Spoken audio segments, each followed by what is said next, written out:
Thank you, Mr. Chairman, and thanks for holding this hearing. I think my colleagues are highlighting what I see to be a pattern of happening. You mentioned there's a lot of smart people at CBO.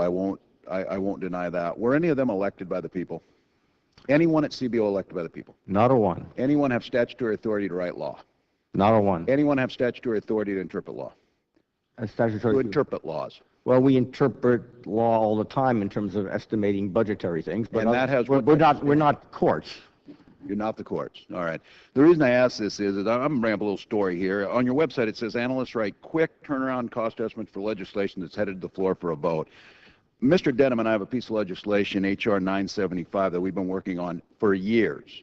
4 years. The committee has requested a score on the bill. We've requested a score on the bill. We requested it again because we knew the NDAA was coming up. I went out and built a coalition amongst Democrats and Republicans. It's supported by most major veteran service organizations. It's to correct a wrong of 31,000 veterans who were discharged. Some like Liz Loris, who had 3 rapes against her, was discharged from the military with a personality disorder. We're trying to correct that wrong.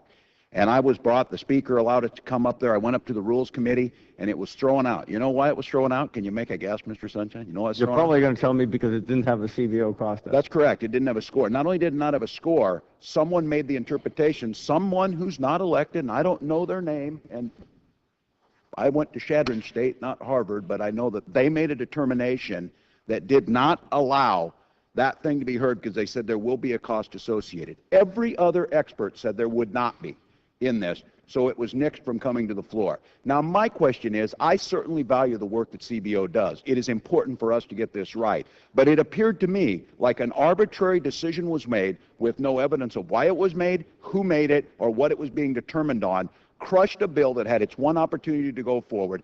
Thousands of veterans were not only denied their rights, they were denied the right to be heard. It's not your determination whether the law was good, bad, or indifferent, but because of that decision, the hands of the majority were tied because they said there would be a cost associated. I still don't know what that cost will be. No one has given it to me. Apparently, I can only see that it was not prioritized on there. So now we hear it with the leases. I've got a CBOC I've been waiting 4 years for in Albert Lea, Minnesota.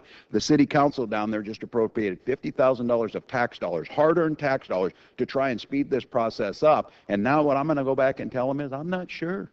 Somebody who knows more than us made this decision. So how would you respond? And I got to be honest with you. I try, and I've said in here for years, try and be as fair as possible. This fire that's lit under me is a bonfire now of the arbitrariness of this decision, and I see it starting to seep into others. Assure me that that's not the case. Tell me how H.R. 975 wasn't heard. Can you tell me that?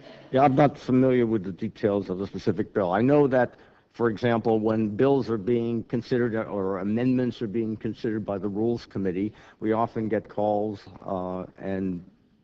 This is a standalone bill I requested months ago. I mean, we do not have the resources or the staff to cost out every single bill. What we do is we take guidance from committee chairmen and ranking members and give priority to those requests. So I don't know what happened with it. Both of them are co-sponsored. But I'd be happy to look into it some more, and be happy to explain to you exactly what our analysis was and what we concluded. What are our recourse?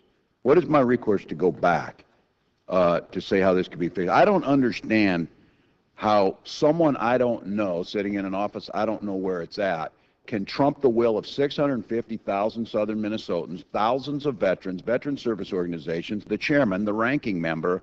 How can that happen? We'd be happy to. I mean, our job is to tell you and your colleagues what we think the budgetary impact of legislation is. We do the best we can. We get as much information as we can. We often don't have much time to do it, and we make those judgments. If you think we made a bad judgment, then we ought to talk some more about it. You or your staff should, you can call Doug or myself, and Doug Elmendorf or myself, or your staff can call, and let's go over it. I tried that, but I know now if I come and I make a stink about it, someone gets me. That is wrong. That is wrong. I am trying to do, and I do not know what this lease situation is. I do not know how this decision was made.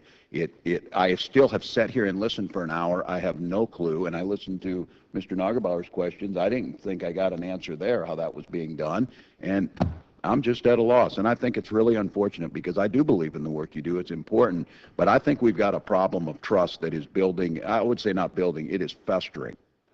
You've done something amazing here. You've united Republicans and Democrats, so.